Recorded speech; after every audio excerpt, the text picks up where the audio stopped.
तो सदगुरु कबीर ने भी कह दिया कि मानुष जन्म बड़ दुर्लभ।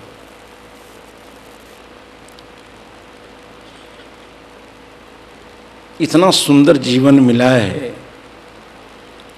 तो जीवन को जीना तो है, और जीवन को समझेंगे नहीं तो जीवन को जिएंगे कैसे। एक तो प्रत्यक्ष है शरीर, शरीर की आवश्यकताओं को भी आदमी समझ लेता है। शरीर है तो भोजन चाहिए, भवन चाहिए, वसन चाहिए, कला हुनर चाहिए और बहुत सारी चीजें चाहिए। शरीर को समझते हैं, शरीर की आवश्यकताओं को समझते हैं और उसके अर्जन के लिए जी तोड़ श्रम भी करते हैं।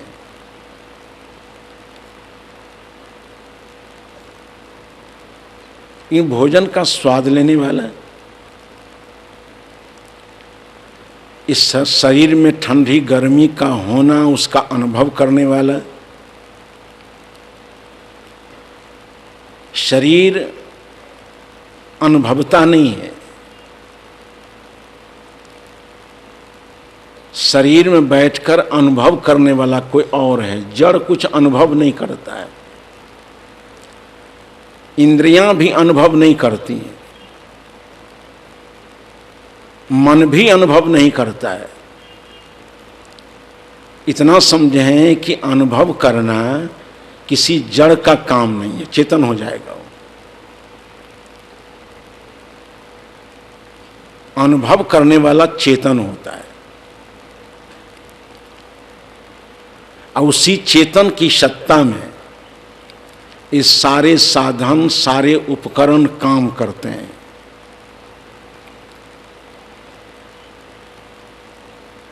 उपनिषद के ऋषि ने कहा कि वो ब्रह्म है। ब्रह्म कहने से भी बड़ा भ्रम लोगों को पैदा हो जाता है। ब्रह्म शब्द से भी कटुता लोगों के मन में है।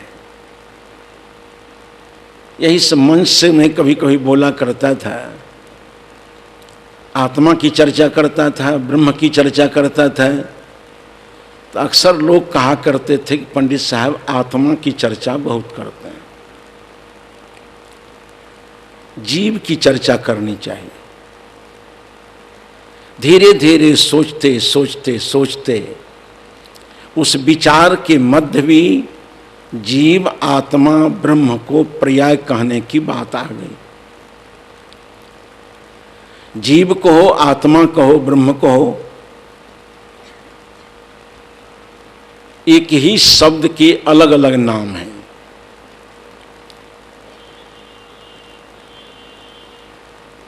वेद के ऋषि ने कहा एकं सत् विप्राह बहुधा वदन्ति। सत्य एक है, उसको कहने के तरीके भिन्न भिन्न हैं, शब्दावलियां भिन्न भिन्न हैं। पढ़े लिखे लोग जानते हैं कि वाचक और वाच्य हुआ करता है। वाचक है कहने वाला और वाच्य है जिसके विषय में कुछ कहा जाता है। ये मिट्टी है वाच्य, बहुत से शब्द हैं इसके संबंध में। एक बुद्धि है, दर्जनों शब्द हैं उसके। एक दुर्गा का नाम लेते हैं, 48 नाम है कम से कम शब्दकोश में उसका।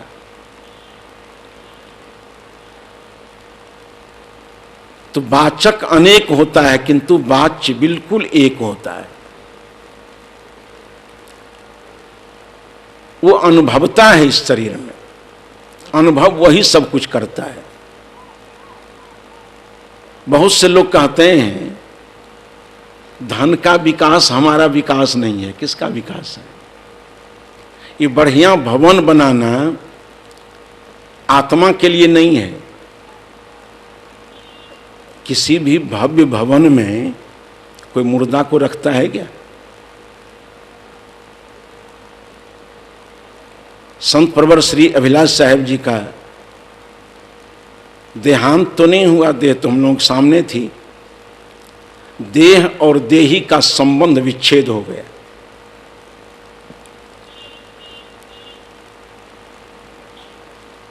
देह देही के साथ तब जीवन था, एक भव्य भवन में निवास करते थे।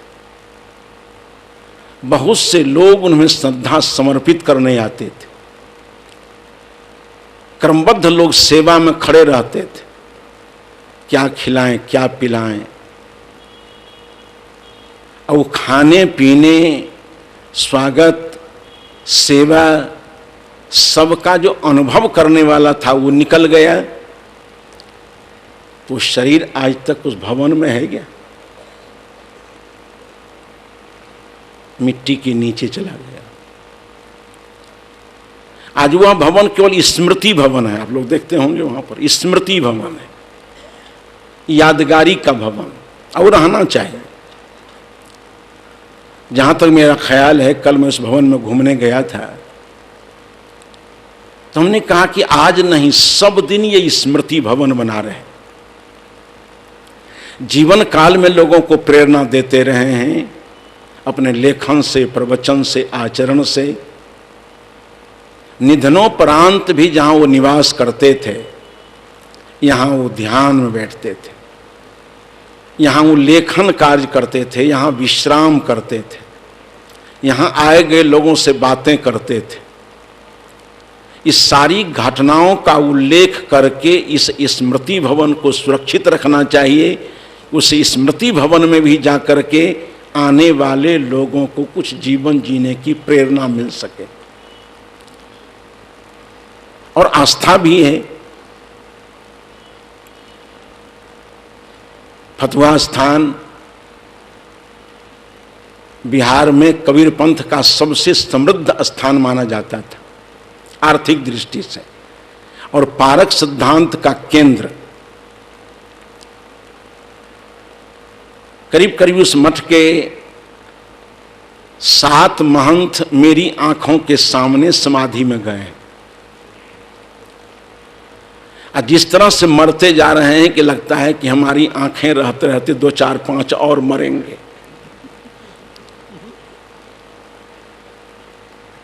ये धन, लोभ, स्वार्थ, अहंकार के चलते सहज मौत नहीं आती है, कृत्रिम मौत आती है। मरता नहीं है, मारा जाता है बेचारा। स्वार्थ और अहंकार में तो कुछ भी जघन्य काम हो सकता है। अपनी मौत से एक महंत जी मर गए, लगभग 55-56 की बात है ये, जिनके कार्यकाल में मठ की आर्थिक समृद्धि बहुत, शरीर साहब का छूट गया। तो महंत जी कभी पटना से गए, वहां खटोली पर चलने की परंपरा है बड़े लोगों के लिए, अभी भी वहां खटोली पर चलते हैं। खटोली को कंधे पर लोग ढोते हैं। खटोली से नीचे उतरे, गद्दी पर जाकर बैठे, तो जो उनके गुरुजी महंत केशव दास जी की सेवा करने वाला सेवक था, वो लोटा में पानी कठोत लेकर के, जो भारतीय परंपरा है, एक बार वशिष्ठ मुनि आए जहाँ राम सुखधाम सुहाए, अति आदर रघुनायक किन्हा, पद पखारी पादोदक लिन्ना। ये बहुत पुरानी परंपरा हमारे देश की है। गुरुजी की सेवा करने वाला वो साधक आया, लोटा कठोत में पानी लिए, साहब उसका हाथ पकड़ लिया। ये आस्था उनकी थी। कहा कि जो हाथ हमारे गुरुजी के चरण पर गया है, वो हाथ इस अधम पैर पर नहीं आएगा। इस हाथ से तुमने गुरुजी के पैर को धोया है, मांजा है, सेवा की है, वो हाथ इस पैर पर नहीं आएगा।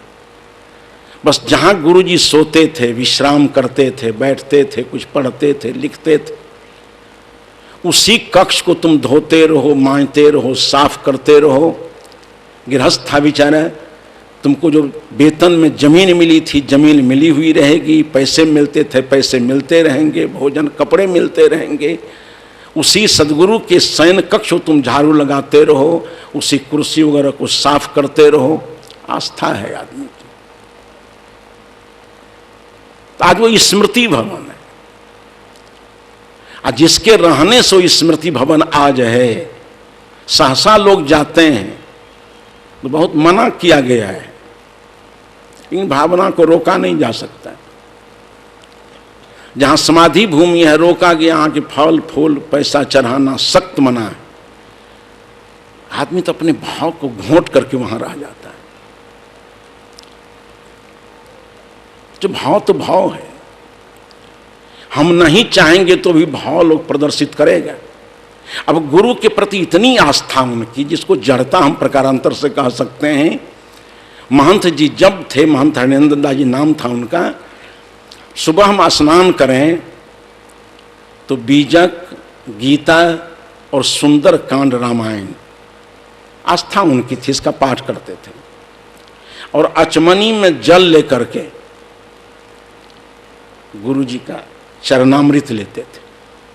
जब साहब का शरीर छूट गया तो गीता रखे हुए थे, और गीता में उनकी फोटो, ये देखिए भावना। स्नान करने के बाद, पूजा पाठ कर लेने के बाद, उसी फोटो में जो चरण चिन्ह है उसको ऐसे हाथ में सटा करके और अचमनी के पानी में सटा करके पी लेते थे। इस आस्था को कोई रोक नहीं सकता है। विचार करके सोचें तो संत श्री अभिलाष साहब जी से हम इतने उपकृत हैं, लोग किसी न किसी रूप में उनको अपने सामने देखना चाहता है। गुरु गोविंद सिंह ने जब देखा कि सिख परंपरा में महंती के लिए अब खून खराबा होने की संभावना है, गुरुपद को उन्होंने समाप्त कर दिया। एक नियम बनाकर रख दिया कि गुरु ग्रंथ जी जानियो प्रगट गुरा की देह। ये जो गुरु ग्रंथ साहब हैं, इसको तुम प्रत्यक्ष गुरु का शरीर समझो। इसी का पाठ, इसी का पूजन आज देख रहे हैं। उस गुरु ग्रंथ साहब को रखने के लिए करोड़ों करोड़ों का सिंहासन बनता है। केवल बढ़िया बढ़िया मखलब कीमती कपड़े से ग्रंथ ढका हुआ होता है। चौर हिलाते रहते हैं लोग, पाठ करते हैं। ये निर्देश था गुरु गोविंद सिंह का कि गुरु ग्रंथ जी जानियो प्रगट गुरा की देह। इसी का पूजन वंदन करो, पठन पाठन करो, कथा कहो। मेरी फोटो बनाकर पूजना पाप है। तो ग्रंथ पर तो लोगों ने ग्रंथ को सिंहासन पर रखा। इन अपना संपूर्ण जीवन अपने बच्चों को समाज के लिए उत्सर्ग कर देना लोगों को रहा नहीं गया। तो गुरु ग्रंथ साहब हैं सिंहासन पर, तो हर जगह तख्त हरिमंदिर में बगल में गुरु गोविंद सिंह का चित्र होता है। रहा नहीं गया। किसी न किसी रूप में हम तुमको देखना चाहते हैं, क्योंकि बड़ा उपकार तुमसे हमारा है, कोई पाप भी नहीं है। अगर फोटो हमारे समाज में नहीं रहे, महापुरुषों की जीवनियां नहीं रहे हमारे पास, तो अतीत से वर्तमान का संबंध विच्छिन्न हो जाएगा, जो वर्तमान के लिए बहुत खतरा होगा। वो अतीत वर्तमान का प्रेरक होता है। अतीत से हम प्रेरणा लेते हैं और वर्तमान में हम श्रम साधना करते हैं, उज्जवल परिणाम भविष्य में आता है। तीनों काल का संबंध हमारे जीवन से है। ये तमाम अतीत महापुरुषों की चित्रावली नहीं हो, उनकी जीवनियां नहीं लिखी जाएं, वो स्मृति भवन नहीं रहे, तो कुछ ही दिन बीतते बीतते मालूम पड़ेगा इस नाम का आदमी हुआ ही नहीं है।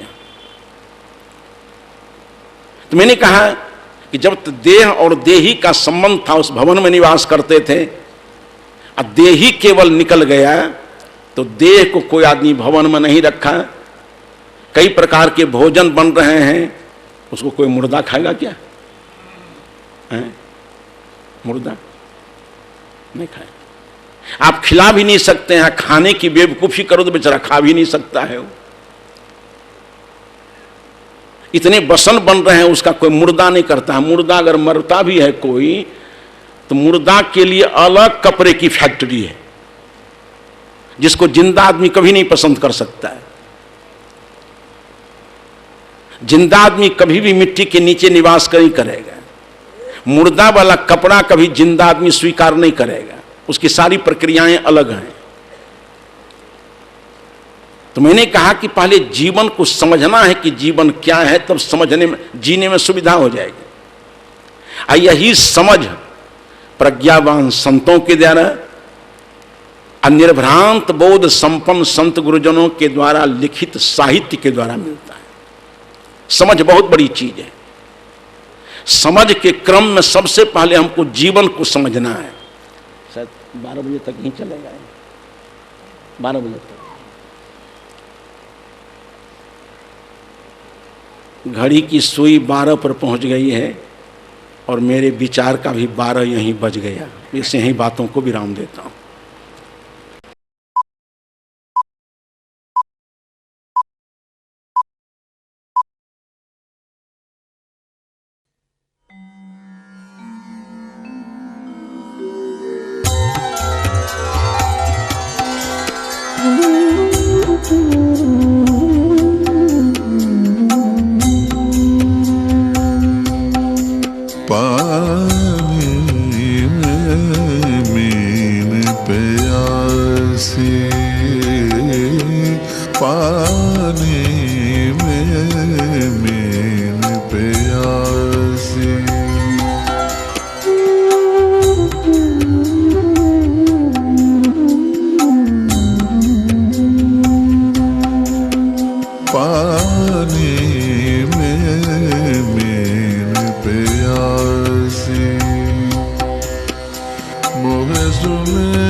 हमारे बीच उपस्थित संत गुरुजनों,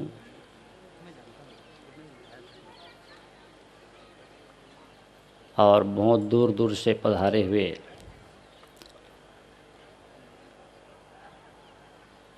पैंतीसवां वार्षिक अधिवेशन, जिसमें साहेब जी की श्रद्धांजलि भी सम्मिलित की गई है, जिसमें उपस्थित होकर के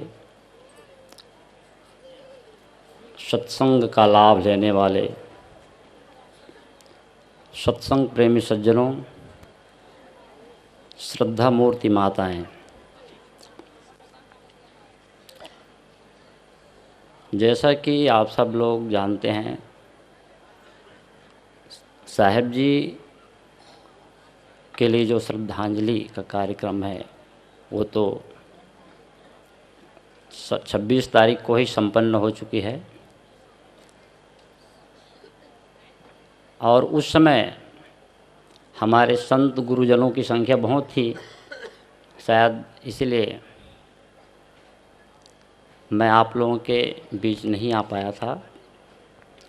और साहेब जी हमारे संचालक महोदय और इस मठ के प्रमुख, इस आश्रम के प्रमुख श्री साहेब जी की इच्छा, उनका निर्देश हुआ कि आप भी कुछ कहें ऐसा।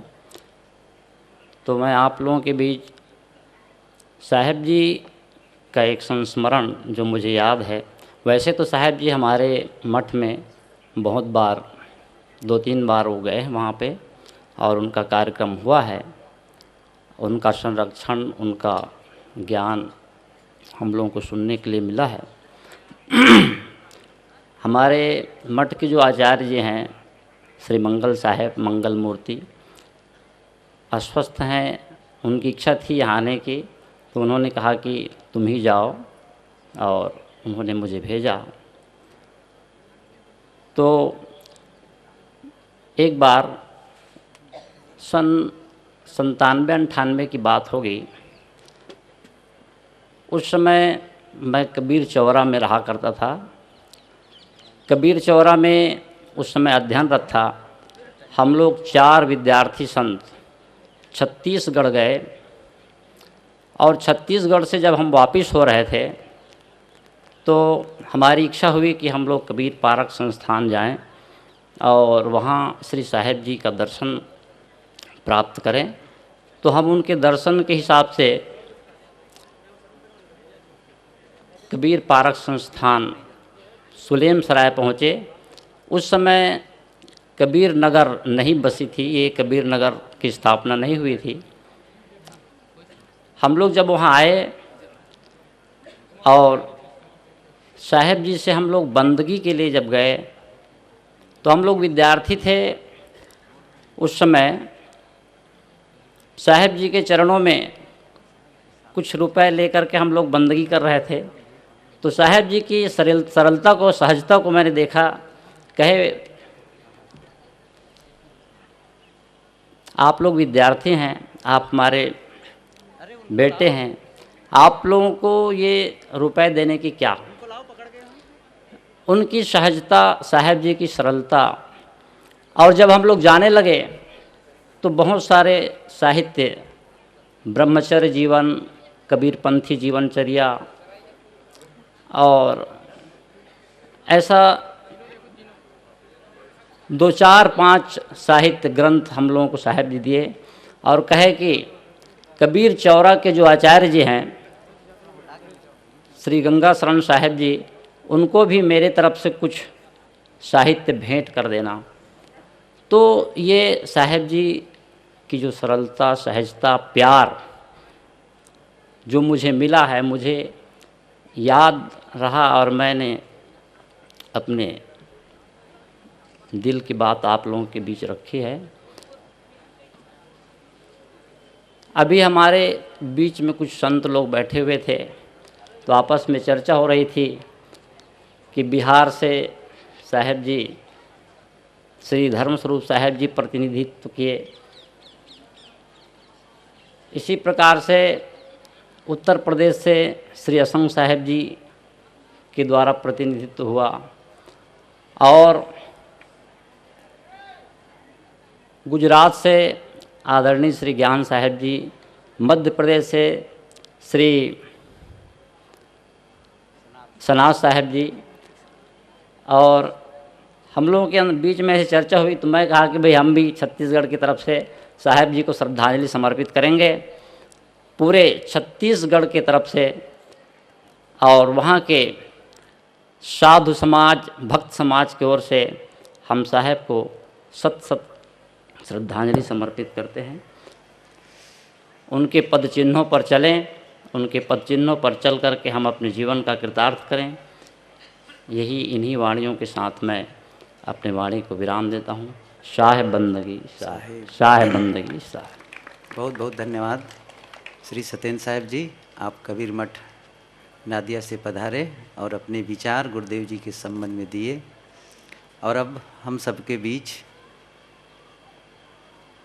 पधार चुके हैं बिहार से, पूर्णिया से आदरणीय संत श्री जय स्वरूप साहेब। आपसे निवेदन है कि आप कुछ मिनट अपने विचार रखें। परम पूज्य सदगुरुदेव जी,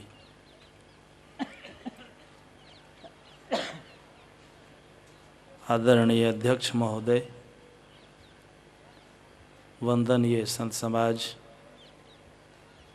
धर्म प्रेमी सज्जनों तथा देवी,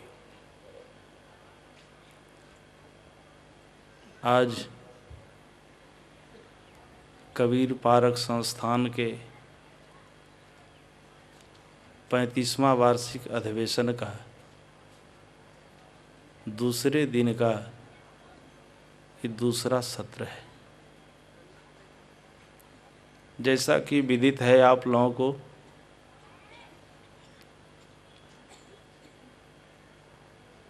कि इस धरती के महान विभूति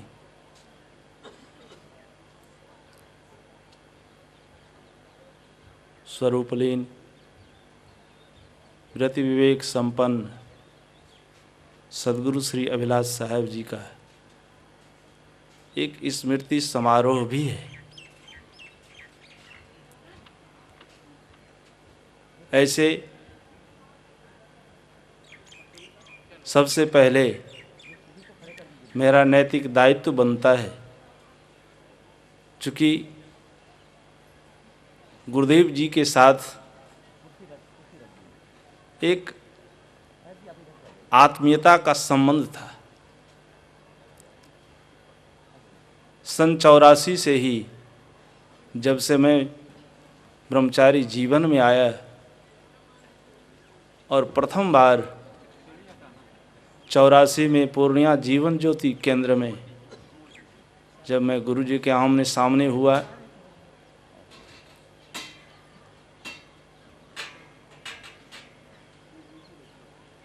तो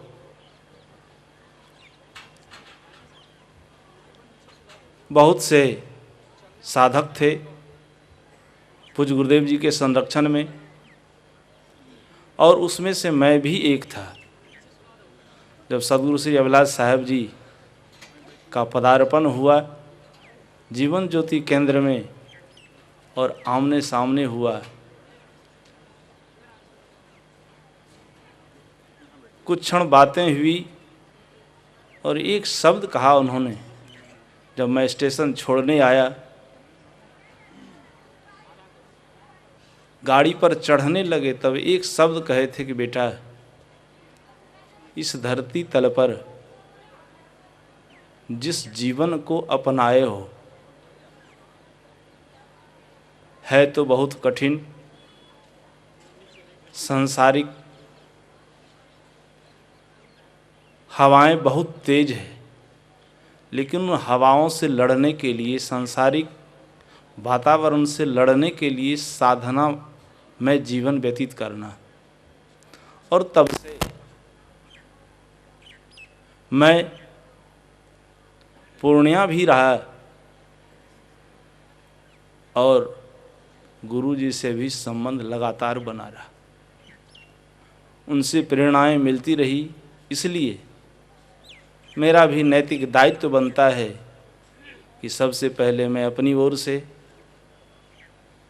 संत समाज की ओर से श्रद्धा का 2 पुष्प समर्पित करते हुए कुछ निवेदन।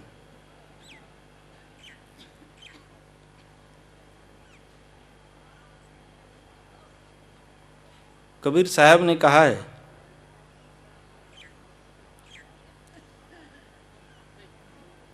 मरते मरते जग मुआ, मुवे न जाना कोई, ऐसा होके ना मुआ जो बहुरिन मरना हो। चूंकि इस धरती तल का शाश्वत नियम है कि जिसका आगमन हुआ है, आगमन के साथ प्रस्थान की छाया लगी होती है, इसलिए प्रस्थान भी निश्चित है। जहाँ मिलन हुआ है, मिलन के साथ बिछुड़न की छाया लगी हुई है। मिलन की पूर्णता बिछुड़न में, आगमन की पूर्णता प्रस्थान में, जन्म की पूर्णता मौत में। ये शाश्वत नियम है।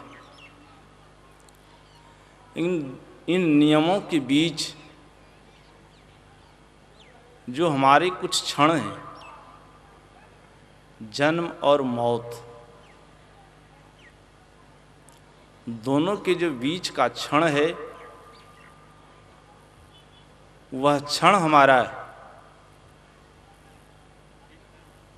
यदि व्यवस्थित ढंग से व्यतीत होता है, वह क्षण पूर्ण रूपेण सृजनात्मक दिशा में व्यतीत होता है। जिस व्यक्ति का उसी व्यक्ति की इस धरती पर सम्मान होता है, सम्मानित होते हैं, पूजनीय होते हैं, आदरणीय होते हैं।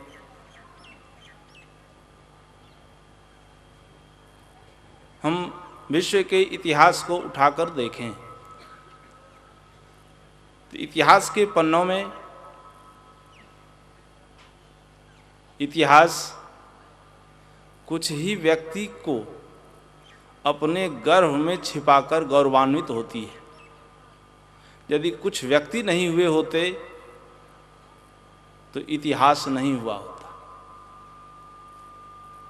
उस इतिहास की परंपरा में महात्मा बुद्ध को देखें, महावीर को देखें, कपिल को देखें, कनाद को देखें, वैशेषिक को देखें, संत सम्राट सद्गुरु कबीर को देखें, और उन्हीं परंपराओं में आज हम सद्गुरु श्री अभिलाष साहब को देख रहे हैं कि जन्म और मौत दोनों के जो बीच का क्षण है वह सबसे मूल्यवान है, और उस बीच के क्षण का जो व्यक्ति जितना बढ़िया से उपयोग करता है, कल के सत्रों में अन्य संतों के विचारों में हमने सुना है सदुपयोग और दुरुपयोग। जब व्यक्ति शक्ति का सदुपयोग करता है तो वह शक्ति अपने लिए, परिवार के लिए, समाज के लिए, राष्ट्र के लिए वरदान होती है, और जब उस शक्ति का दुरुपयोग करता है तो अपने लिए, परिवार के लिए, समाज के लिए अभिशाप होता है। और ये दो तरह के व्यक्ति इतिहास में सर्वदा होते रहे हैं। जहाँ महाराज श्री राम खड़े हैं उसी के दूसरे छोर पर हम रावण को देख रहे हैं।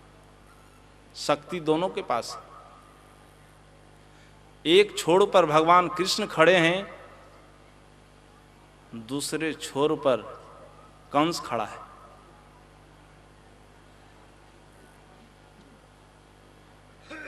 और इस समय इस बहती धारा में अभी विश्व के धरातल पर एक महापुरुष के स्मृति दिवस में तो हम बैठे हैं, लेकिन अभी वर्तमान समय में जहां एक छोर पर शक्ति दोनों के पास है, राम ने भी शक्ति का प्रयोग किया है और रावण भी शक्ति का प्रयोग किया है। जबकि महाराज श्री राम और रावण दोनों के शक्ति की समीक्षा करें, बहुत अंतर है।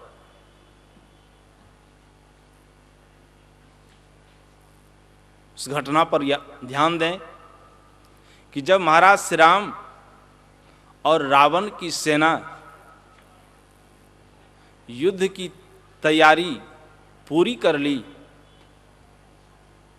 तो एक बार भक्तराज विभीषण सेना की समीक्षा के लिए निकलते हैं रावण की सेना की तरफ। और जब रावण की सेना की समीक्षा करके वापस लौटते हैं, विभीषण का हृदय व्यथित हो गया। रावण के सैन्य बल को देखकर, उनकी शक्ति को देखकर, उनके साधन को देखकर विभीषण का हृदय व्यथित हो जाता है, घबरा जाता है। दौड़कर आया और महाराज श्री राम से कहा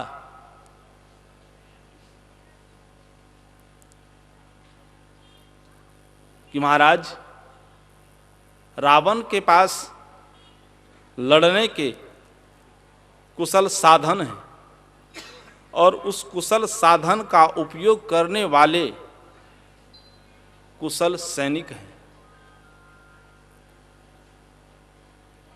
लड़ने के सारे अस्त्र शस्त्र उनके पास हैं। ऐसे वीर पुंगव रावण पर आपकी सेना लगती कि बिल्कुल जीरो है। आपके पास रावण की सेना शक्ति के सामने आपकी सेना अधूरी है, फीकी है। रावण रथी बिरथ रघुबीरा, देख विभीषण भयउ अधीरा।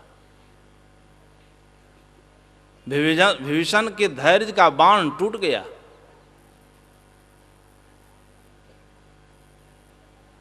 तब महाराज श्री राम ने कहा कि विभीषण, तुमको कहीं भ्रम तो नहीं हो गया है? दिग्भ्रमित तो नहीं हो गए हो? कहा क्या हुआ?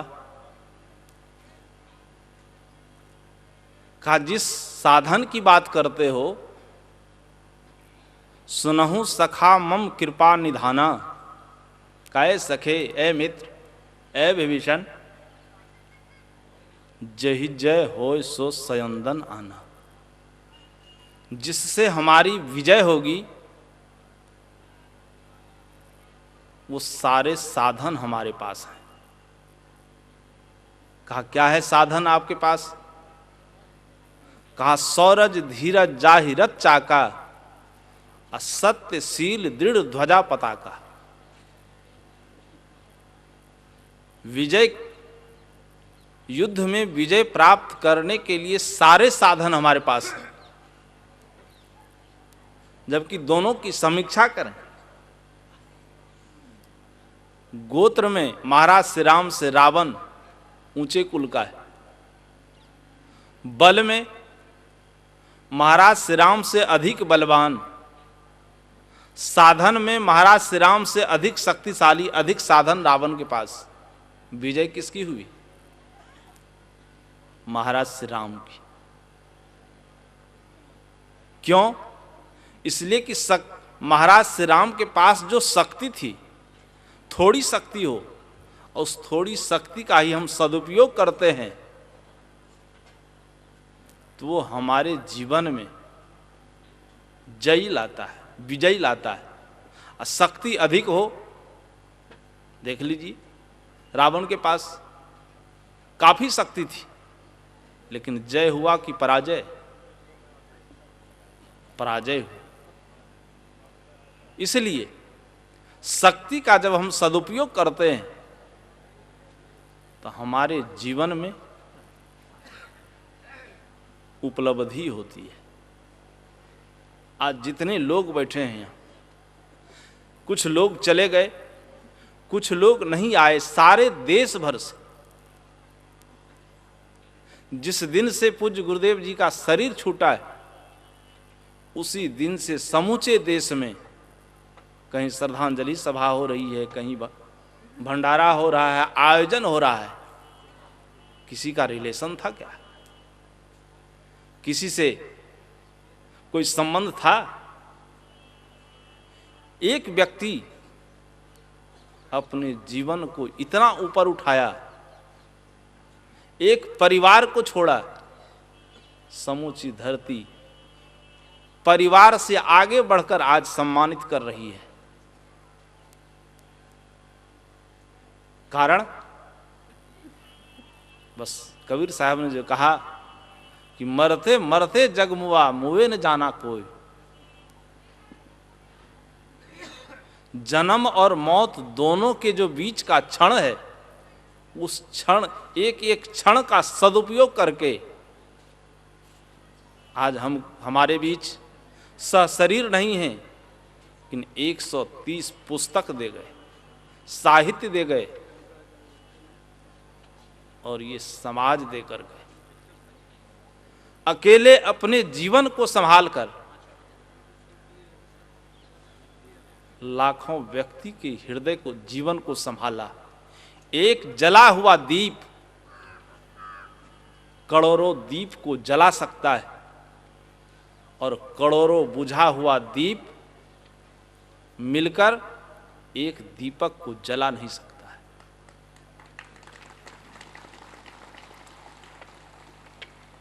इसलिए मैं अपनी बात समाप्त कर रहा हूं कि जन्म और मौत दोनों के जो बीच के क्षण हैं, उस क्षण को हम ठीक से जिएं, उसका प्रयोग ठीक से करें, जैसा प्रयोग स्वरूपलीन सदगुरु श्री अभिलाष साहब ने किया। अपने लिए भी, समाज के लिए भी अपने लिए भी वरदान और समाज के लिए भी वरदान। इन्हीं शब्दों के साथ श्रद्धा का 2 पुष्प समर्पित करते हुए अपनी बातों को विराम देता हूँ। बहुत बहुत धन्यवाद श्री जय स्वरूप साहब जी। गुरुदेव जी के संबंध में जो आपके संस्मरण थे, जो आपके विचार थे, उसको बहुत संक्षिप्त में हम सबके बीच प्रस्तुत किए। और अब मैं निवेदन करता हूँ अपने ही संत श्री अशोक साहब जी, आदरणीय संत श्री अशोक साहब जी हम सबके बीच हैं, आप आएँ और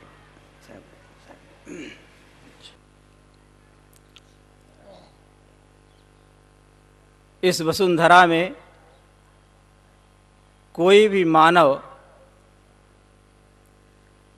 अपने कृत्यों और कृतियों के द्वारा जाना माना और समझा जाता है।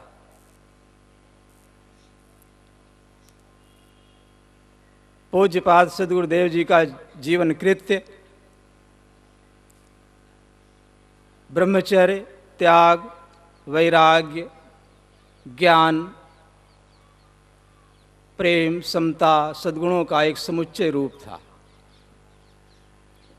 विद्यार्थी जीवन में महात्मा बुद्ध, स्वामी महावीर, स्वामी विवेकानंद, सद्गुरु कबीर के जीवन से मैं बहुत प्रभावित था।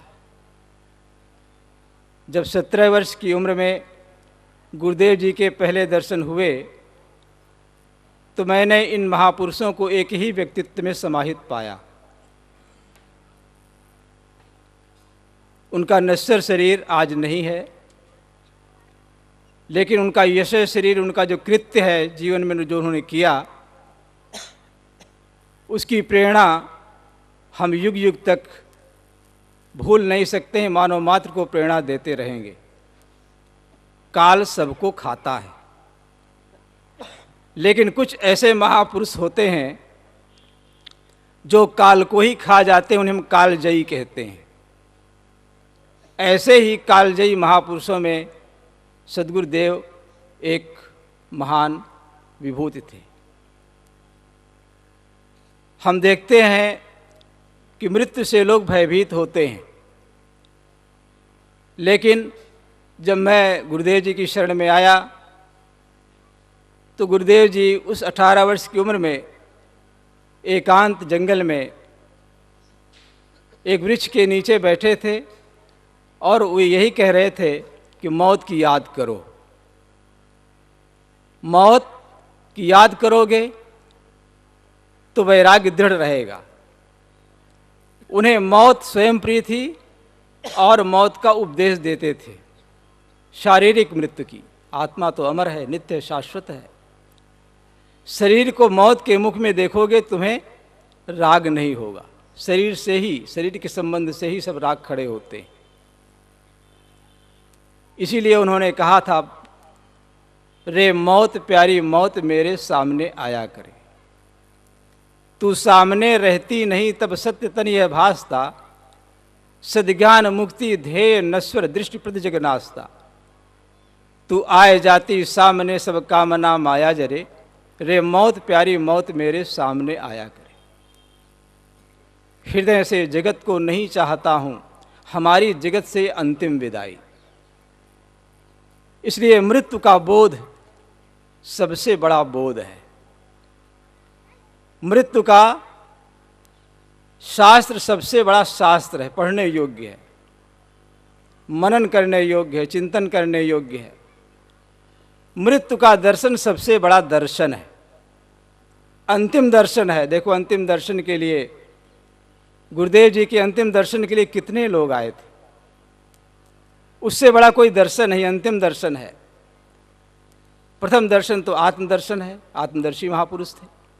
लेकिन जीवन का जो व्यवहारिक सत्य है, जो देखा जाता है, राम नाम सत्य है, जिस दिन होता है वो अंतिम दर्शन है। मृत्यु की नींद सबसे बड़ी नींद है, फिर जागना नहीं होता है। इसीलिए गुरुवर का वो वाक्य याद आता है। वे कहा करते थे, उनकी वाणी में है, शैया हमारी तू बिछा शैया हमारी तू बिछा, अंतिम यही सोना पड़े, अभिलाष इस दुख देह में पड़कर नहीं रोना पड़े। मृत्यु की सैया अंतिम सैया है। मृत्यु का रोग सबसे बड़ा रोग है, असाध्य रोग है जिसे कोई दूर नहीं कर सकता है। कहा जाता है यूनान का प्रसिद्ध हकीम लुकमान, जब उसकी मृत्यु का समय आया तो उसने पास के में खड़े हुए लोगों से कहा, और कुछ दिन जीने की तमन्ना थी, लेकिन हाय मौत की कोई दवा नहीं है, मौत की कोई दवा नहीं है। मरते दम लुकमान भी ये कह गया, ये घड़ी हरगिज न टाली जाएगी जब तेरी डोली निकाली जाएगी। आज गुरुदेव जी होते तो हम उन्हें फूलों का हार पहनाते, उनकी आरती उतारते। उनके वियोग से हमारे हृदय में वेदना है, व्यथा है, लेकिन यह वेदना भी एक प्रेरणा देती है। सबको अपनी मौत की याद करना है, और इस मुसीबत और उनके वियोग की घड़ी में भी हमें धैर्य रखना है। हम उनके शाश्वत जीवन की आरती आज भी उतार सकते हैं। इसीलिए किसी ने कहा है कि जो व्यथाएं प्रेरणा दें, जो व्यथाएं प्रेरणा दें, उन व्यथाओं को दुलारो, जूझ कर कठिनाइयों से रंग जीवन का निखारो। दीप बुझ बुझ कर जला है, वृक्ष कट कट कर जिया है, मृत्यु से जीवन मिले तो आरती उसकी उतारो। मृत्यु से जीवन मिलता है, शाश्वत जीवन मिलता है, आरती उसकी उतारो। हम सद्गुरु के शाश्वत जीवन की, उनके उपदेशों की आरती उतारें। ये उनका जो जीवन था उस पर हम आचरण को, उसको आचरण में लाएं। ये हमें वो जो मार्ग बताए गए उस पर चलें। ये सद्गुरु के प्रति सच्चा प्रेम होगा।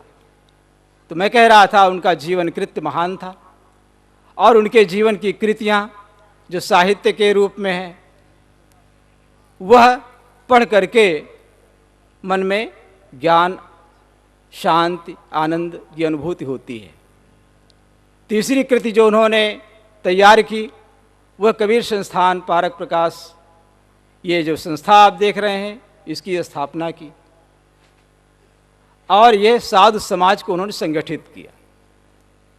ऐसा संगठित समाज जो हमें उन्होंने दिया, ये कहीं अन्यत्र देखने को नहीं मिलता है। और उन्होंने नारी कल्याण के लिए जो बीड़ा उठाया, उनको आगे बढ़ने के लिए, जहाँ नारी को की अवहेलना की जाती थी, उसे दबा करके रखा जाता था। कल्याण में उसका अधिकार नहीं है, मोक्ष में उसका अधिकार नहीं है, वेद नहीं पढ़ सकती हैं, नारी नरक का द्वार है, आदि आदि। इस सब को एक तरफ रख करके उन्होंने उन्हें कहा कि तुम भी कल्याण की अधिकारिणी हो। इस प्रकार उनका जीवन कृत्य और कृत्य दोनों अनुकरणीय है। मैं इन्हीं शब्दों के साथ अपनी वाणी को विराम देता हूँ। बोलिए सद्गुरु। आशीर्वाद आपको मिला था तो निश्चित रूप से आपका मन जानता होगा गुरुदेव जी के वियोग का। और मैं अब निवेदन करता हूँ आदरणीय संत श्री परीक्षा साहब जी से, आप आएँ और अपने सुंदर विचारों से हम सबको लाभान्वित करने की कृपा करें। श्री शिव प्रसाद जी मिश्र जहाँ कहीं भी हों, थोड़ा नज़दीक आ जाएं या पंडाल में उपस्थित रहें। मैं चाहूँगा कि आप भी थोड़ा विचार रखें। बोलिए सद्गुरु देव की, संत समाज की, भक्त समाज की।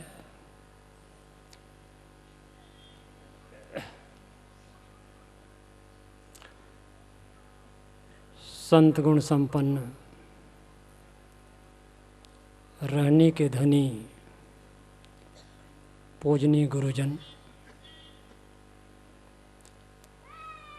भारत के कोने कोने से आई हुई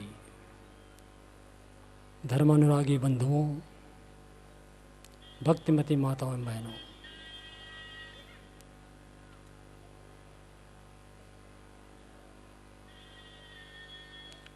पूज्यवर गुरुदेव श्री रविदास साहिब जी की श्रद्धांजलि समारोह के अवसर पर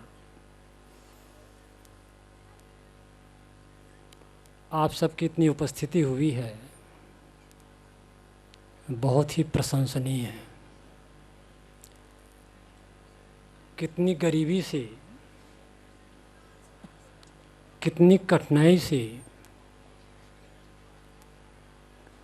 कितने संघर्ष करके कहना चाहिए,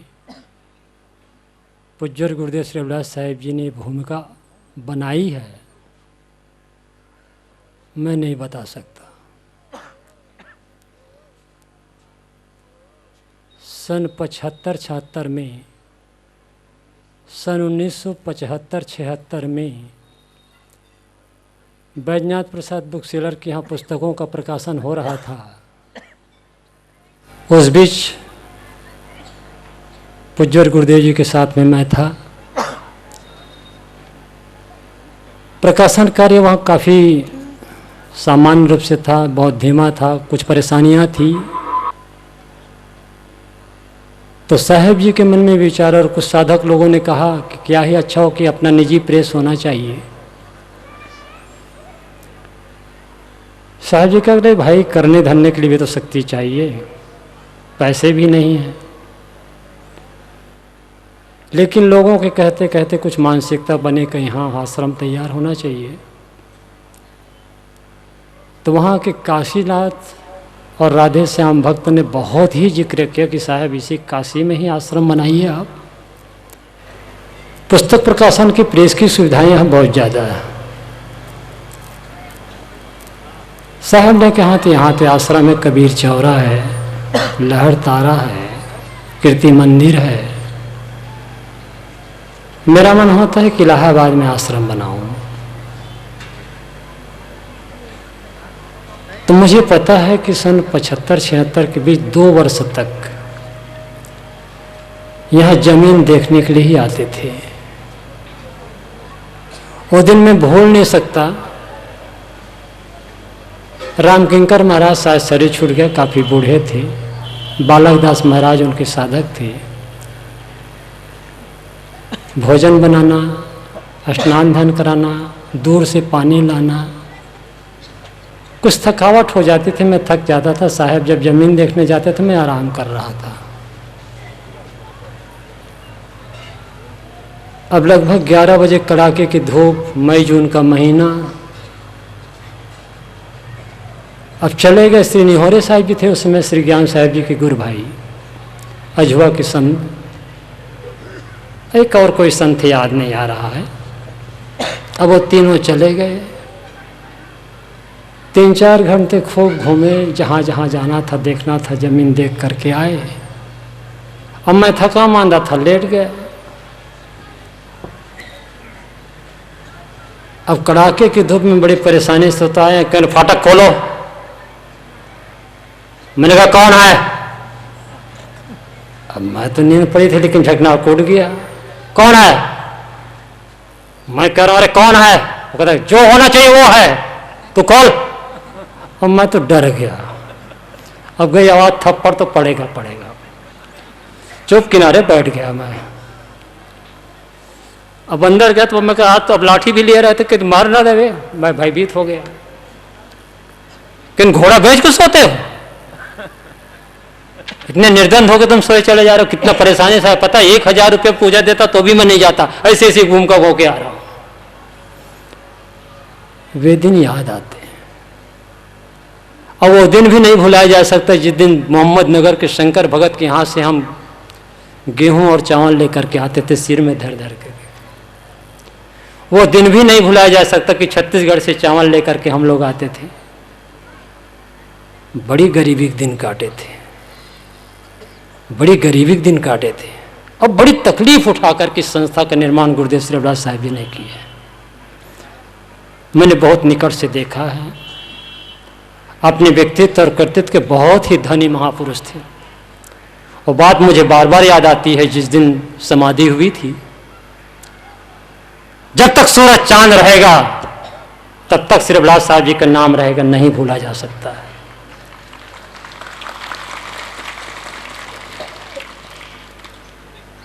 मैंने कहा था, शायद आपने ध्यान से सुना होगा, कल सुबह के सत्र में श्रद्धांजलि समारोह में संत शिरोमणि गुरुवर कबीर की परंपरा में मैं गुरुवर कबीर के पश्चात जो बहुत ही निकट पारक सिद्धांत का प्रचार प्रसार करने में सक्रिय रूप से जिन्होंने कदम उठाया था वे हैं श्री पूरन साहिब जी। और आज पारक सिद्धांत ने पूरे कबीर पंथ में इतना साहित्यों का सृजन मुझे तो नहीं पता चला किसी ने किया होगा। तो साहिब जी कहते थे हमारा शरीर तो कभी भी छूट जाएगा लेकिन इस साहित्य काम देगा आगे चल करके। बहुत ही स्वतंत्र विचारक थे, मुझसे ज़्यादा आप लोग जानते हैं, आप सब भी और साहित्य पढ़ते रहते हैं। तो गुरुवर कबीर की पारक परंपरा में इन महापुरुष सतगुरु श्री अभिलाष साहिब जी, उनकी जितनी प्रशंसा की जाए कम है। स्वतंत्र विचारकों में मैं सबसे पहले महर्षि कपिल की याद करता हूँ, जिन्होंने कारणकार के कटुट व्यवस्था सही से पहचानने का प्रयास किया था, समझा था। कोई विशिष्ट कर्तावाद की कल्पना न करना, कोई विशिष्ट उद्धारक की कल्पना न करना, कोई हमें उद्धार करता है कोई मोक्ष दाता है न मानना, ये पारक विचार है। गुरुवर कबीर की विचार तो के बहुत पहले लगभग 4000 वर्ष हुए, जैसा कि गुरुजनों से सुना है, साहित्य में पढ़ा है। भगवान बुद्ध का सिद्धांत अनात्मवाद है, महावीर स्वामी का सिद्धांत जीववाद है, सब जगह जीव ही जीव है। अनात्मवाद का सब जगह जड़े जड़ है। साहब कहते नहीं, जड़ भी है चेतन भी है। जड़ जो दिखाई दे रहा है वो पहले से सत्ता है, आज भी है, पहले भी रहा, आगे भी रहेगा। और चेतन सत्ता भी पहले भी था, आज भी और आगे भी रहेगा। इसका कोई कर्ता नहीं, जड़ तत्व का कोई करता है और न ही चेतन अस्तित्व का कोई करता है। संस्कारों को वशीभूत होकर के जीव भ्रमण कर रहा है, भटक रहा है। जब तक बोध नहीं होगा, जिन कारणों से संस्कारों से जीव भटक रहा, उसका बोध नहीं होगा। बोध नहीं होगा तो फिर कल्याण करने की साधना क्या अपनाएगा। इन पंक्तियों में साहिब जी की कविता की याद आती है, भोगों की ललित कहानी। भोगों की ललित कहानी शाश्वत से चली आई है, इस मृत तृष्णा के जल में सबने धोखा खाई है। सुख ढूंढ रहे तुम मन में गिर गौहर के कंदर में, पर नहीं पता तो पाया हुआ है तेरे अंदर में। तेरे ही अंतस्थल में सुख सागर लहराता है, पर तू विपन्न होकर के दर दर ठोकर खाता है।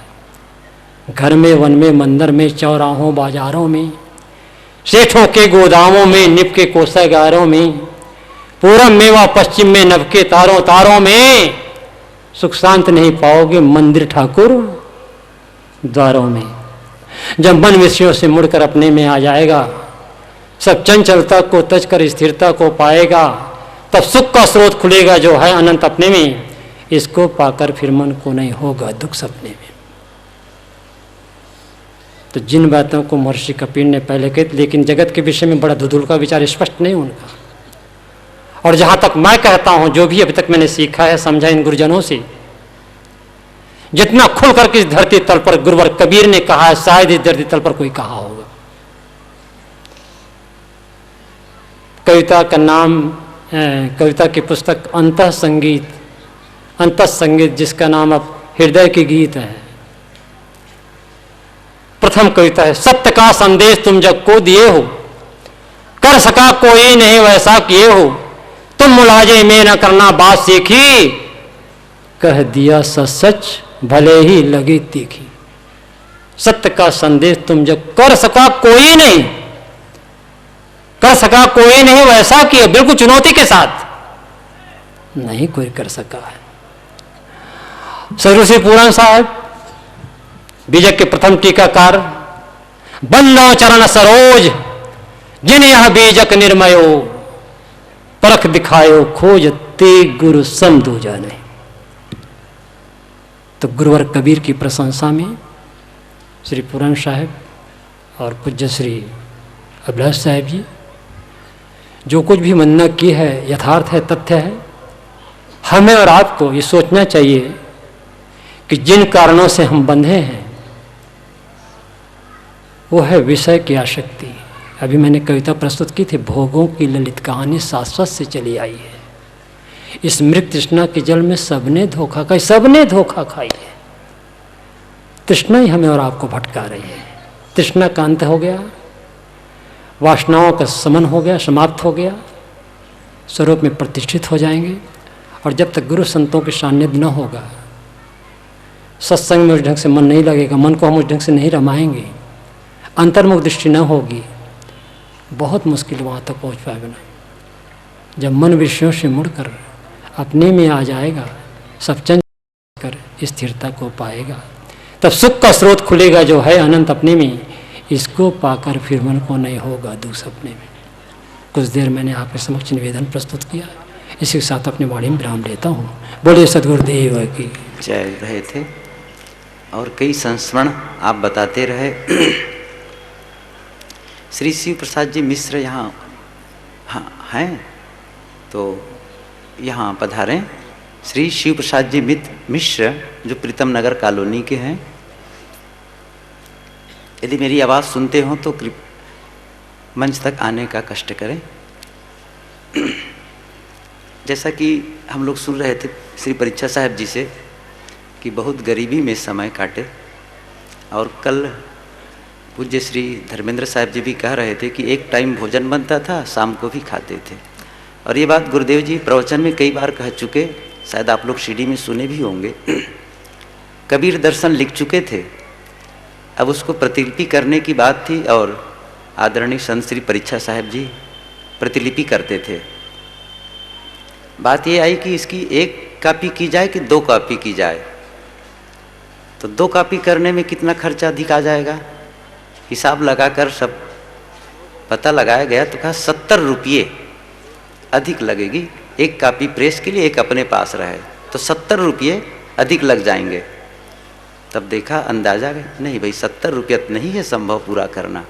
तो कबीर दर्शन जैसे ग्रंथ की भी प्रतिलिपि, केवल एक प्रतिलिपि की गई। उस समय 70 रुपया भी जुटाना कठिन था कि डबल प्रतिलिपि की जा सके। आज जो हम लोग संस्था देख रहे हैं, जो वैभव देख रहे हैं, वो शून्य से शुरू हुआ है। गुरुदेव जी कभी किसी से नहीं कहे कि आश्रम बनाना है तो सहयोग करो, भोजन नहीं है सहयोग करो, कभी नहीं कहे। कुंभ मेला में संतों भक्तों का निर्णय था तो लोग कहते हैं, लेकिन आश्रम के लिए और आश्रम की व्यवस्था के लिए न कभी रसीद बुक बनाई गई और न उसके लिए कहा गया। हाँ, संस्था का नियम है, उस संस्था के आधार पर रसीद बुक है, लोग सहयोग देते हैं और चलता है वो स्वाभाविक रूप से। लेकिन कार्यक्रम करेंगे, वार्षिक भंडारा है, इसके लिए सहयोग करो, आश्रम बनाना है इसके लिए सहयोग करो, ऐसा कभी नहीं हुआ है।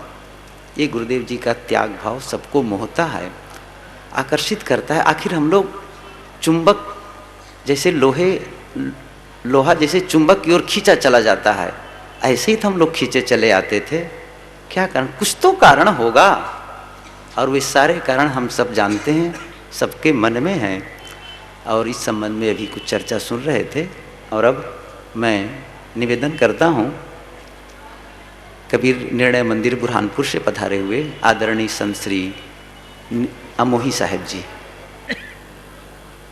बोलिए श्री सद्गुरुदेव की, संत समाज की, सद्गुरु श्री अभिलाष साहेब की। वर्तमान उपस्थित वंदनीय संत समाज, परमार्थ प्रेमी भक्त सज्जन श्रोतागण, भक्ति और शक्ति की स्रोत श्रद्धामयी माता एवं बहनें, हम यहाँ सद्गुरु श्री अभिलाष साहब जी की श्रद्धांजलि समारोह के उपलक्ष्य में यहाँ उपस्थित हैं। अभी आप लोगों ने संत गुरुजनों के विचार सुने। महापुरुष प्रयास करके समाज को कुछ देते हैं। अभी अभी साहब जी बता रहे थे कि बड़ी कठिनाइयां यहाँ सहनी पड़ी, उसके बाद आज ये सफलता हमारे सामने दिख रही है। संत पुरुष कठिनाइयां सह करके समाज को कुछ देते हैं। इसलिए वो देवता के रूप में माने जाते हैं। साहब जी का पार्थिव शरीर नहीं रहा, पर उनकी कीर्ति, उनकी देन आज हमारे भीतर है और उसी से ही हमारे जीवन की उन्नति होगी। हुआ ये कि एक बार मैंने गुरुजी से कहा कि साहब जी, आपका स्थूल शरीर जब तक है तब तक आप हमारी रक्षा कर रहे हैं, आप हमारे गुरु हैं, और जिस दिन ये आपका स्थूल शरीर नहीं रहेगा उस समय हम लोग क्या करेंगे। गुरुजी ने बड़ी सुंदर बात बताई थी। उन्होंने कहा कि तेरा गुरु तेरे भीतर है, जो मैंने शिक्षा दिया है, जो समझाया है और जो विवेक है, वही विवेक ही तो गुरु है।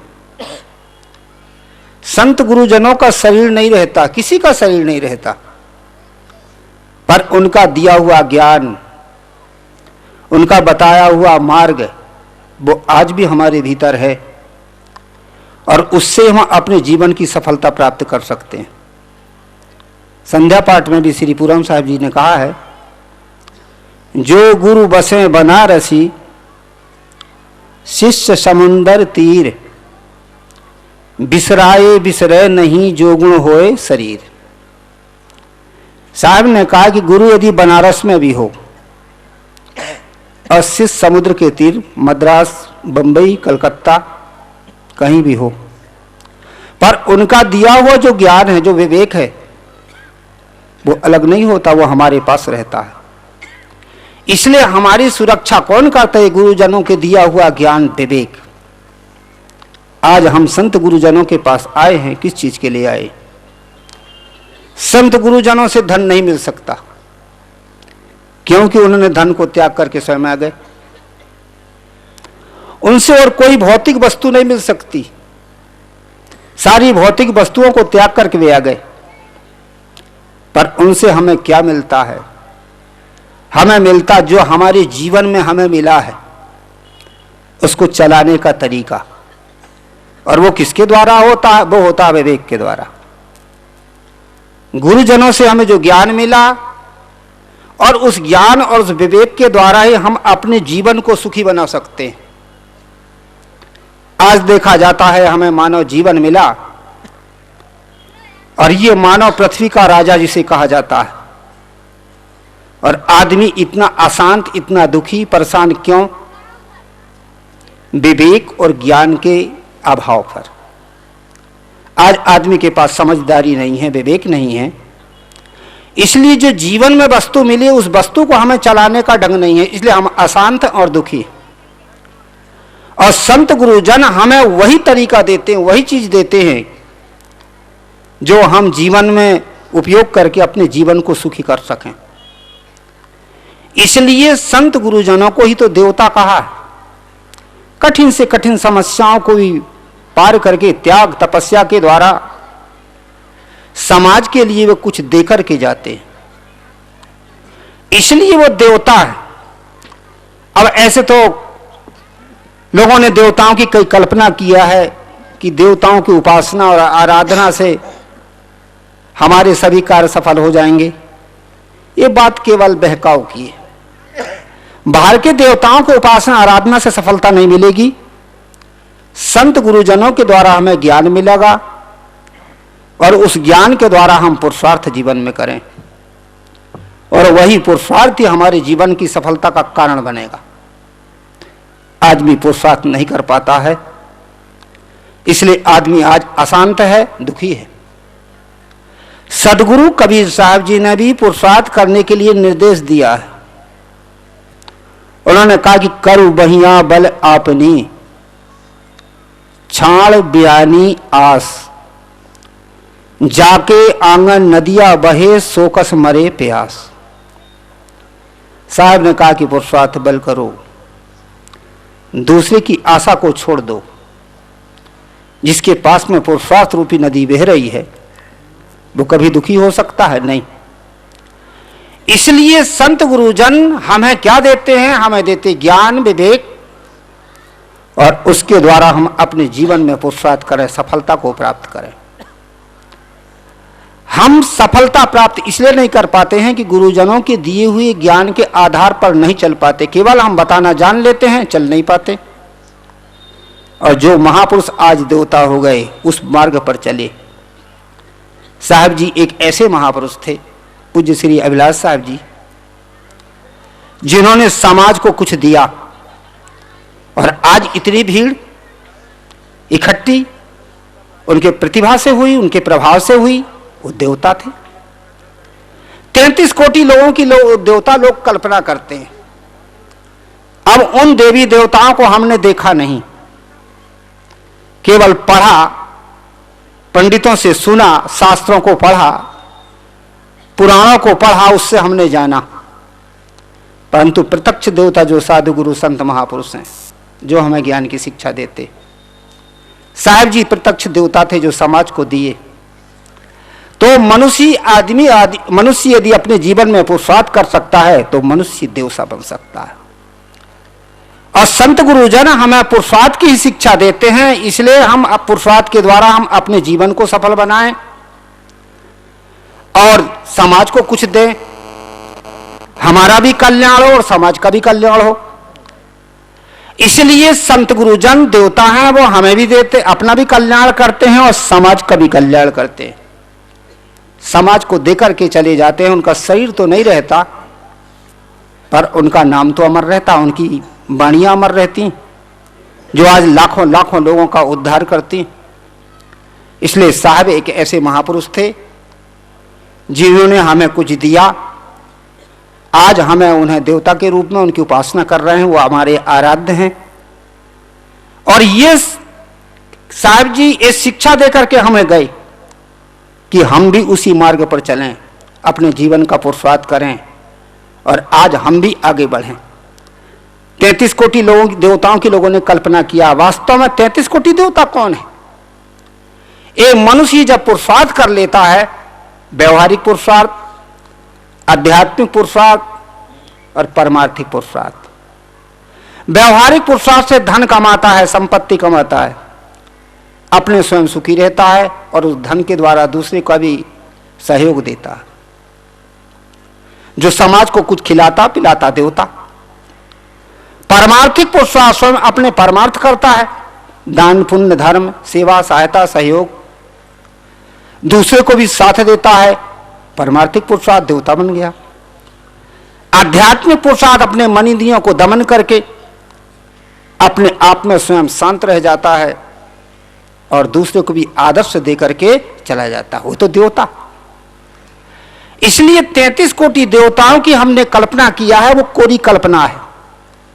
ये मनुष्य देवता के रूप में है। आज मानव पुरुषार्थ करे, आज आदमी पुरुषार्थ करके अपने जीवन की सफलता प्राप्त करके आज आदमी स्वयं सुखी हो सकता है और दूसरों को भी सुख दे सकता है। सदगुरु श्री अभिलाष साहब जी इसी प्रकार के महापुरुष थे जिन्होंने हमें समाज को कुछ दिया, समाज को कुछ दिया, हमें दिया और वे अपने कल्याण करके अपने आप में स्थित हो गए।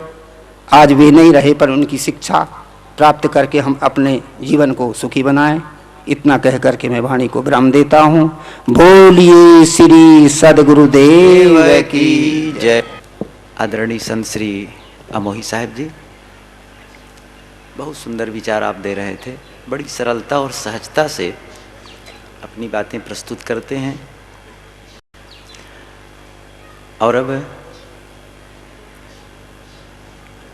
हमारे बीच विराजमान है श्रद्धेय संत श्री रतन साहब जी, कबीर आश्रम इटावा नहीं, कौन सी जगह, ककरैया से पधारे हुए हैं। आपसे विनम्र निवेदन है, मैं क्षमा चाहता हूँ, आप यहाँ आ जाएं तो बहुत कृपा होगी। माइक वाले शायद लगाने में देरी करें तो आप पधारें और यहीं रहे।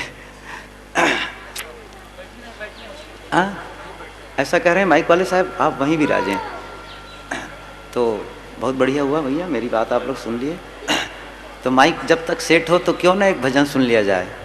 राम मुनि जी हमारे बीच एक अच्छे गायक हैं और गुरुदेव जी का सानिध्य लाभ उन्हें भी मिला, तो आए उनसे एक भजन सुनते हैं। और काफ़ी देर से आप लोग विचार सुन रहे हैं, तो इस बीच भजनों का भी आनंद लिया जाए। आए गुरुदेव जी की एक रचना सुने राम मुनि जी से।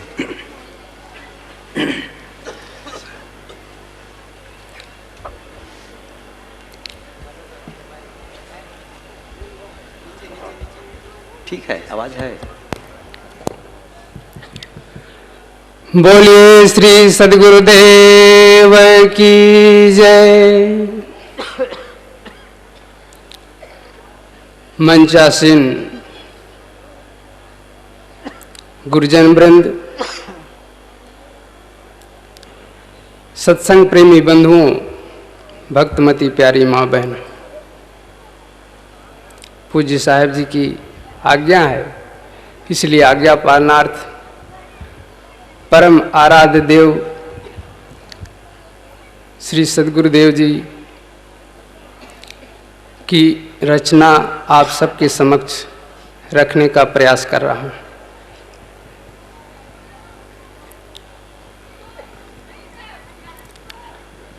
सतगुरु की यस गाथा धरती के जन जन गाएंगे,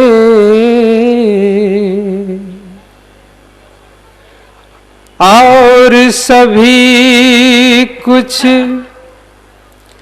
भूल सकेंगे, और सभी कुछ भूल सकेंगे,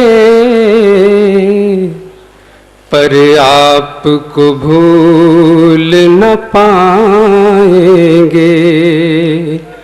हाय गुरुवर आपको भूल न पाएंगे।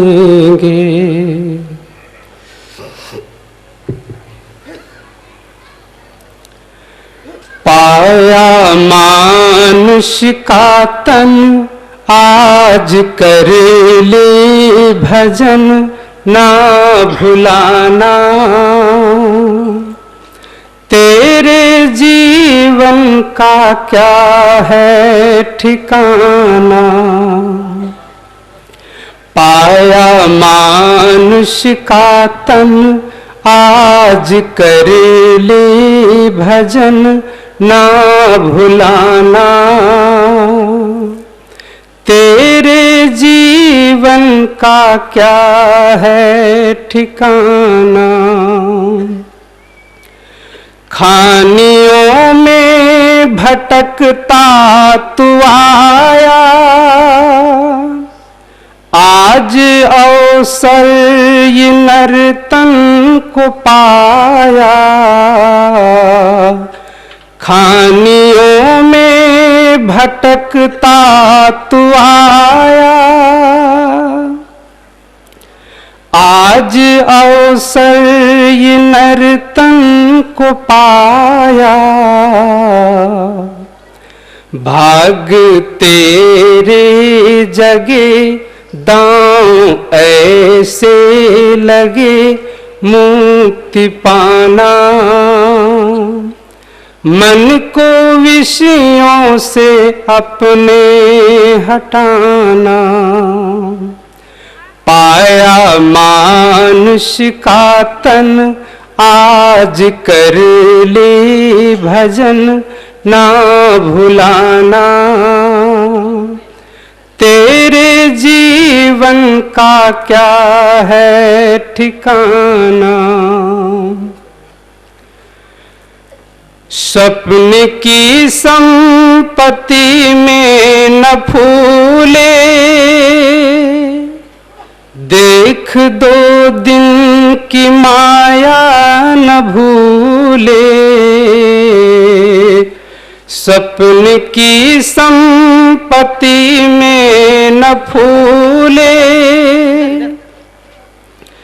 देख दो दिन की माया न भूले। मृत्यु के बाद सब ये रहे तेरे कब घर खजाना, फिर तू क्यों होता इनमें दीवाना।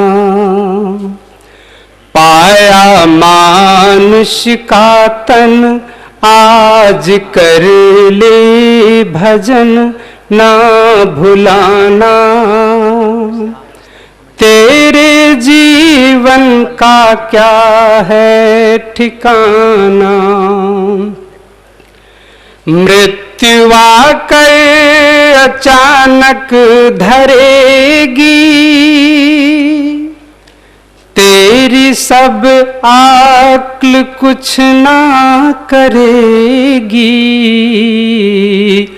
मृत्यु आकर अचानक धरेगी, तेरी सब आक्ल कुछ ना करेगी। याते साधन में मन कर ले अपनी लगन दूर जाना। क्यों तू पथ में ही बैठा भुलाना। पाया मानुष का तन आज कर ले भजन ना भुलाना। तेरे जीवन का क्या है ठिकाना। विष के वत भोग को छोड़ दे तू, जगत से चित्त को मोड़ ले तू। विष के वत भोग को छोड़ दे तू, जगत से चित्त को मोड़ ले तू। नित्य स्वतः रूप भज मन के अध्यास तज मद जलाना। शांति अभिलाष अपने में पाना। पाया मानुष का तन आज कर ले भजन ना भुलाना। तेरे जीवन का क्या है ठिकाना। तेरे जीवन का क्या है ठिकाना। तेरे जीवन का क्या है ठिकाना। बोलिए श्री सद्गुरु अभिलाष देव की जय। बहुत अच्छी है और प्रस्तुति भी अच्छी है और दोनों मिलकर के हम सबको बहुत भाया। अब हम सबके बीच मैं पहले ही निवेदन कर चुका हूँ, श्रद्धेय संत श्री रतन साहिब जी विराजमान हैं। आप 15 मिनट तक अपने विचार रखें। ये जूता प्रोफेसर जी एक बार सभी लोग प्रेम से बोलेंगे। बोलो सद्गुरु देव की, सद्गुरु श्री अभिलाष साहेब की, परम पूज्य संत समाज की, परम आदरणीय संत समाज, शुभगुण संपन्न साध्वी बहन, धर्म प्रेमी भक्त सज्जनों तथा माता बहनों, अभी हम कई प्रवक्ताओं के द्वारा सद्गुरु श्री अभिलाष साहिब जी के श्रद्धांजलि पर बहुत ही सुंदर विचार श्रवण कर चुके हैं। मुझे भी कुछ अवसर दिया गया है। मेरा भी संबंध बहुत निकट से रहा है। सन 65 से सद्गुरुदेव जी की छत्र छाया में हूँ। बहुत निकट से मैं रहा हूँ और उनका जो मुझे सानिध्य मिला है, उनके द्वारा जो बोध मिला है, उनके द्वारा जो साधना की सामग्री मिली है और कल्याण करने की जो बातें मिली हैं, वास्तव में बहुत ही सराहनीय हैं। अगर हमें ऐसे सद्गुरु न मिले होते तो पता नहीं ये जो शरीर है और ये मन है, पता नहीं कहाँ कहाँ भटकाता और जीवन में हम क्या क्या करते, क्योंकि जब तक सच्चे सद्गुरु नहीं मिलते हैं, उनके द्वारा सच्चा बोध नहीं मिलता है, तो संसार में भटकना ही है। इसीलिए तो सद्गुरु श्री कबीर साहब ने कहा है कि जाको सद्गुरु न मिला व्याकुल दौ दिस धाय, आंख न सूझे बाबरा घर जर घूर बुताए। क्योंकि जिसको सच्चे सद्गुरु नहीं मिलते हैं और उनके द्वारा जब तक सच्चा बोध नहीं मिलता है और उस बोध को हम अपने जीवन में उतारते नहीं, बोध मिल गया है परंतु उसके साथ उसको हम अपने जीवन में उतारेंगे नहीं, उसके अनुसार हम अपनी रहनी गहनी नहीं बनाएंगे, उसके अनुसार चलेंगे नहीं, तब भी काम बनने वाला नहीं है। सद्गुरु श्री विशाल देव ने कहा है कि बैरागवान के संग बिन होय नहीं बैराग, और संगत का फल ना मिले बिन सांचे मन ला। क्योंकि जब तक हम बैरागवान पुरुषों की संगत नहीं करते हैं तो सच्चा बैराग भी नहीं होता है। केवल घर द्वार छोड़ देना ये कोई बैराग नहीं है, केवल पत्नी बच्चे छोड़ देना ये कोई खास बैराग नहीं है, और इतने से काम बनने वाला नहीं है। कितने लोग घर द्वार माता पिता छोड़ करके अमेरिका में हैं, कोई जापान में है, विदेशों में है, लेकिन वो बैराग नहीं। बैराग तो मन से होता है। बैराग एक मन की अनासक्त अवस्था है, क्योंकि हमारे मन में तमाम गांठें लगी हैं, काम की, क्रोध की, लोभ की, मोह की, राग की, द्वेष की, आसक्ति की, प्रपंच की, न मालूम कितने गांठें अपने मन में लगा रखी हैं। और वो गांठें कब खुलेंगे? जब उसको सच्चा बैराग होगा। क्योंकि जब तक सच्चा बैराग नहीं होगा तो गांठें खुलने वाली नहीं है, और जब सारी गांठें खुल जाती हैं तो वास्तव में वही सच्चा बैराग है।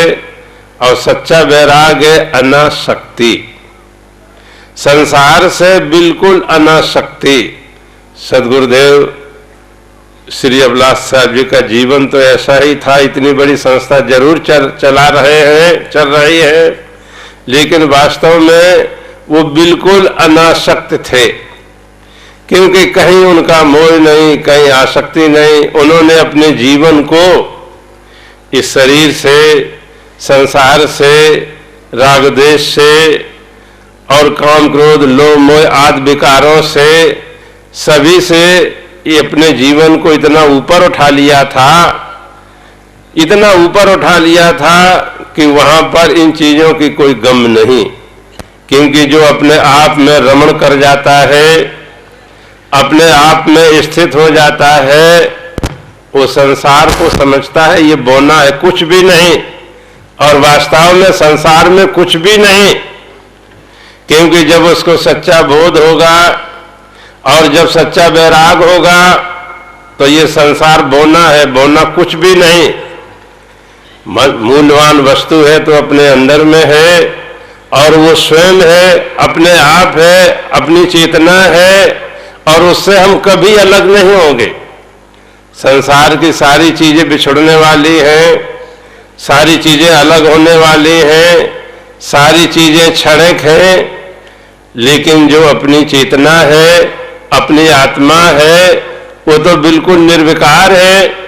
और बिल्कुल शुद्ध बुद्ध है और बिल्कुल एक रस है, एक रस है। और जब उसका बोध हो जाता है और बोध होकर के जब उसमें रमण कर जाते हैं तो वहां पर कहा है कि इंद्र का सुख भी वो दरिद्र के समान दिखता है। देवताओं का राजा इंद्र है और जानते हैं इंद्र के पास कितना ऐश्वर्य है, लेकिन जो आत्मज्ञानी पुरुष है, जो सारी वासनाओं को त्याग करके अपने आप में रमण कर गया है, उसके लिए तो इंद्र का सुख भी दरिद्र के समान है, कुछ भी नहीं। तो इसलिए जो अपना ये लोगों ने माना है ये पदार्थ सुख, इंद्रिय सुख, लोग इंद्रियों में सुख मानते हैं, पदार्थों में सुख मानते हैं, पद में सुख मानते हैं और भी बाहर की चीजों में मानते हैं, परंतु ये क्षणिक है और ये सब छूटने वाला है। परंतु जो आत्म सुख है ये तो अपना ओरिजिनल, क्योंकि इससे हम कभी अलग नहीं होंगे। बृहदारण्यक उपनिषद में याज्ञवल्क्य ने बहुत ही सुंदर कहा है कि ये जो आत्मा है ये पुत्र से भी अधिक प्रिय है, क्योंकि पुत्र का संबंध खून से होता है, बहुत नजदीक से, और पुत्र से लोगों को बहुत प्रिय होता है। परंतु जो आत्मा, पुत्र भी अलग है, पुत्र भी अलग है, परंतु जो आत्मा है ये तो मैं ही हूं स्वयं, क्योंकि शरीर अलग है, परंतु मैं आत्मा हूं, चेतन हूं, और इससे मैं कभी अलग हो ही नहीं सकता।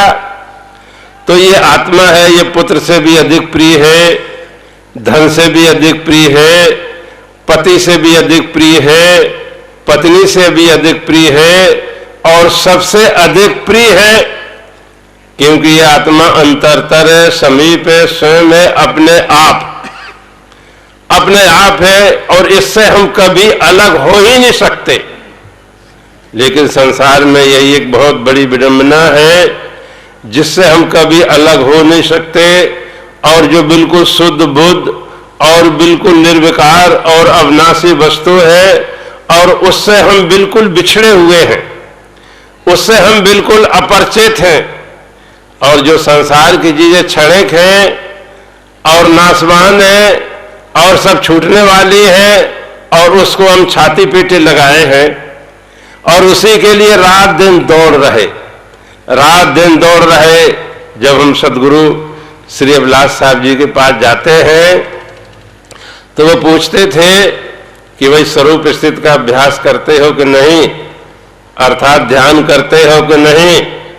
तो मैं कहता कि साहब जी मैं ध्यान तो करता हूं, लेकिन ध्यान अभी रुक नहीं रहा है, रुकता नहीं है और इधर उधर चला जाता है। तो साहब ने कहा कि तुम ठीक से ध्यान नहीं करते हो। अगर मन 10 बार बुलाता है तो 11 बार चित करो, 20 बार बुलाता है तो 21 बार चित करो, 50 बार बुलाता है तो 51 बार चित करो, और अगर 100 बार बुलाता है तो 101 बार चित करो। और इस प्रकार से अगर तुम ध्यान करोगे तो निश्चय है विजय मिलेगी। और उसी दिन से मेरे मन में बात खटक गई और मैं लगा तो वास्तव में अगर साधक सच्चे मन से ध्यान करेगा तो वास्तव में उसका ध्यान लग जाएगा। और जब ध्यान लगता है और जब ध्यान लेकर के अपने आप में रमण करता है तो फिर क्या पूछने, जिसके पास धन है उसकी बादशाही नकली है। ये धनी लोगों को जरूर कुछ खराब लगता होगा, लेकिन यथार्थ है, क्योंकि जिसके पास धन है उसकी बादशाही नकली है, और जिसके पास ध्यान है